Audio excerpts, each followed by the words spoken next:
Local news, national news, even feel-good news, delivering the topics that are relevant to you. That's why I listen to Joe. He covers it all. The Joe Kelley Show on WDBO.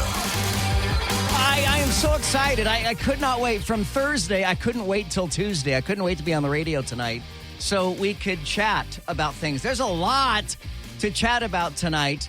And I want to welcome a guest onto the show here first thing, and then I'm going to explain why this guest is joining us. But I want to welcome to the show Ben Galbraith. Ben is the senior pollster for Victory Insights, which is a polling company out of Naples. Ben, welcome to the Joe Kelley Show. How are you? Thanks, Joe. Thanks for having me. I am doing great and looking forward to this conversation. Me too. And let me set it up for our listeners as to how we got to this place. We were talking about a political poll last week. I don't remember the exact one, but then we had what we call an open mic, or a message that was left for us, and it was this.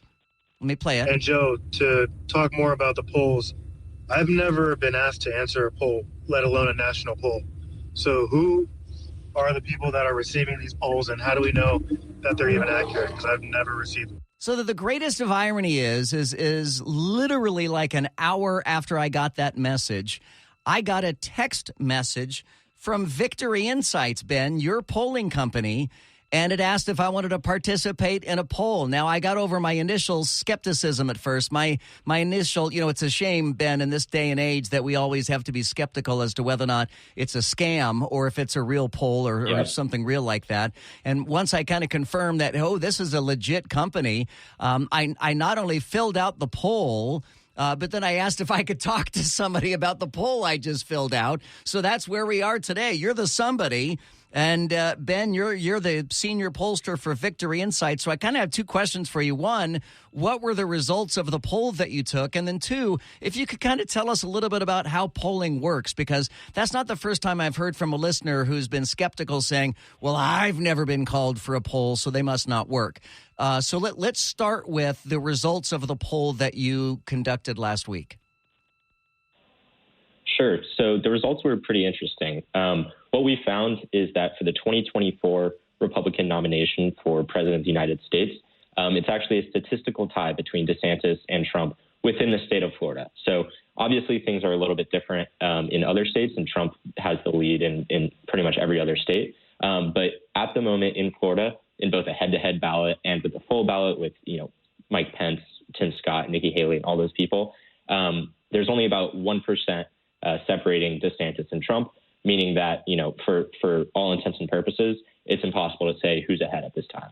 And again, that's just for the state of Florida. And as you know, and I think a lot of our listeners know, we don't elect a president nationally. We elect presidents state by state. So those state polls really matter. Yep, that's true. And, obviously you hear a lot about Iowa and New Hampshire, since they're some of the first states, that in the primary process. But a lot of attention has been turned to Florida in this election cycle because that's where both DeSantis and Trump, the two Republican frontrunners, hail from. So, there's a lot of focus on Florida. That could be the deciding factor, the turning point in the primary. So there's a lot of eyes on this race. I don't need to tell you, Ben, but sometimes polling can be risky business. Sometimes pollsters get things way off. Sometimes pollsters get things right on the money. How has polling changed in the last 10, 15 years as we've moved towards more cell phones, more online stuff? I mean, the way that you guys poll people can't even be the same as it once was. Yeah, that's true. I think it's important to change with the times because it used to be primarily, if not entirely, interactive voice response, which means just landlines. So you would just be calling landlines and asking people, who you're going to vote for. But not only the conduction part has changed, but also the analysis. So, it used to pretty much just be tallying up the votes for each candidate and saying, okay, this candidate has, X percent of the vote and this candidate has Y percent of the vote. Now it's a lot more complex. Now there's a lot more statistical analysis that goes into it, with computing the margin of error and different, situations and running simulations on how the election could turn out. So it's definitely changed. And you're right. It's sometimes it's difficult to predict the future because that is what polling at its core really is. But I think with the addition of a lot of statistical techniques in the last few years, we've been able to get more and more accurate as time goes on. And let me just let our listeners know how the survey came to me.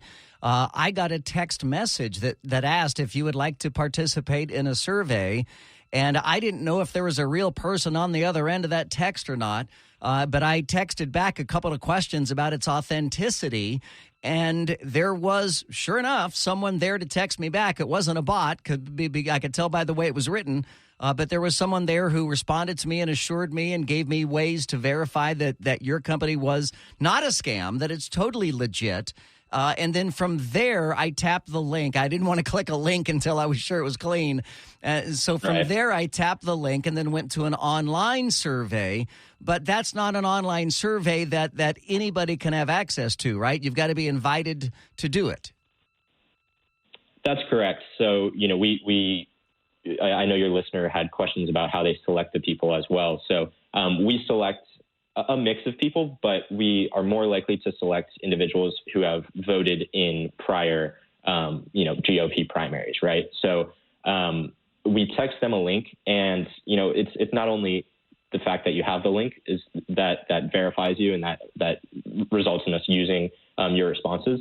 But if you might remember when you took the poll, we asked again for your phone number there. So after we received the responses, we only include those where the phone numbers match up to people we texted, so that you can't pass it out to your friends and family and try and sway the results by all answering a certain way. That is interesting, because I noted on the air, I said it's interesting that they asked for my phone number even though they texted me, and that does explain that. Yep, there's a lot of people are skeptical about polls, and a lot of people try to manipulate polls. So it's important to only keep the responses from those who we ask to participate, because otherwise, the sample can get tainted. Right, because a poll like you take is completely different than a poll taken, say, online, and forgive me for using this terminology, but Cat Turd. Cat Turd is a Twitter. Right. You probably know who he is. Cat Turd is a Twitter account, very conservative, but they do polls all the time. But there's a huge difference in selecting people, a select amount of people to participate in a poll versus putting a poll online that everybody has access to.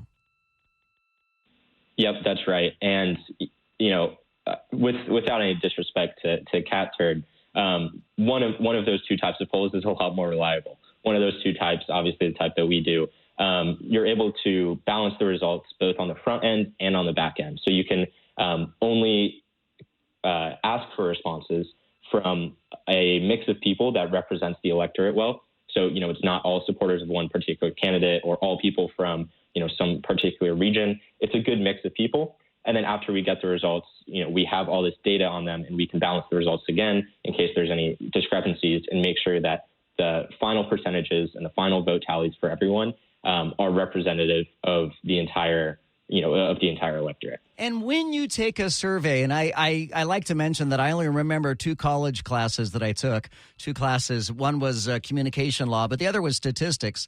And in statistics, you learn a lot about how polling works. When you guys poll people, and again, I go back to that guy saying, well, I've never been contacted to poll. We got 19 million in Florida. We have 330 million people in America. Odds are very good you will never participate in a poll because of the sampling size. These sampling sizes are never the totality of a state or a district or a city. That's right. Yeah. And you can find more information on, if for the nerds out there, they want to get more into the specifics of how we do it. We have a lot more information on our methodology at our website, victory-insights.com, or on our Twitter, Victory Polling. But you're right.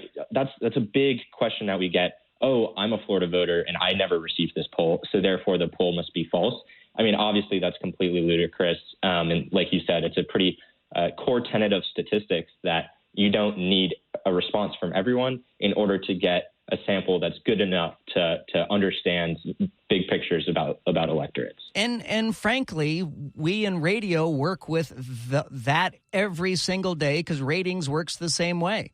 You know, there is no possible way that a ratings company is going to be able to ask 19 million Floridians what their favorite radio station is. So they take smaller samples, and then they decide whether or not they have to weigh those samples when the final numbers come out. Yep. A lot of things have parallels, and, it sort of brings us back to the point that a lot of people are paying more and more attention to polls.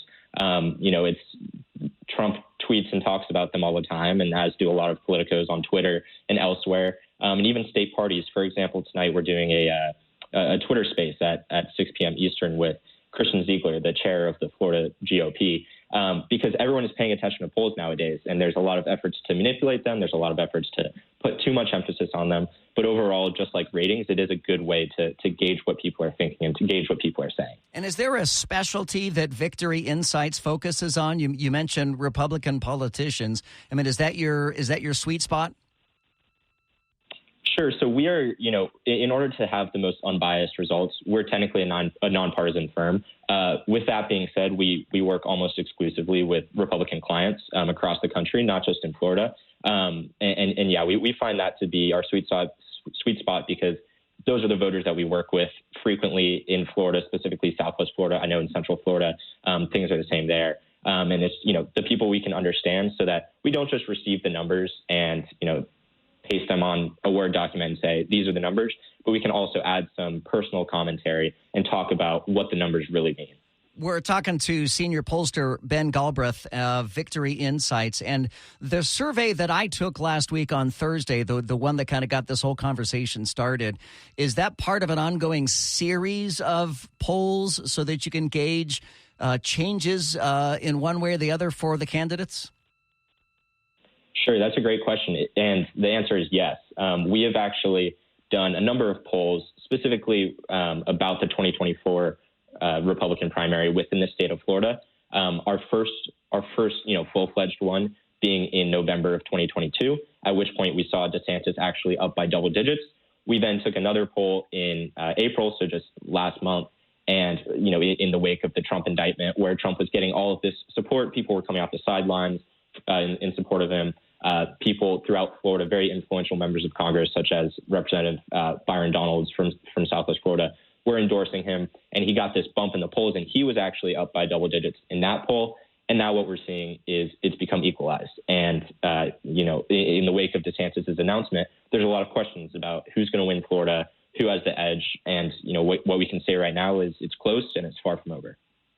Ben Galbraith is the senior pollster for Victory Insights out of Naples, and this has been a good educational experience for me and for all of our listeners at the same time. Ben, I look forward to speaking with you again. Thank you so much for your time tonight. Yep. Thanks, Joe. Have a good one. Yep, you got it. Coming up in a few minutes here on the Joe Kelley Show. Stand by. Target, the retailer Target, is under fire, of course, for their Pride displays. Now the number one hip-hop song on iTunes is an anti-Target song. You'll hear part of that coming up.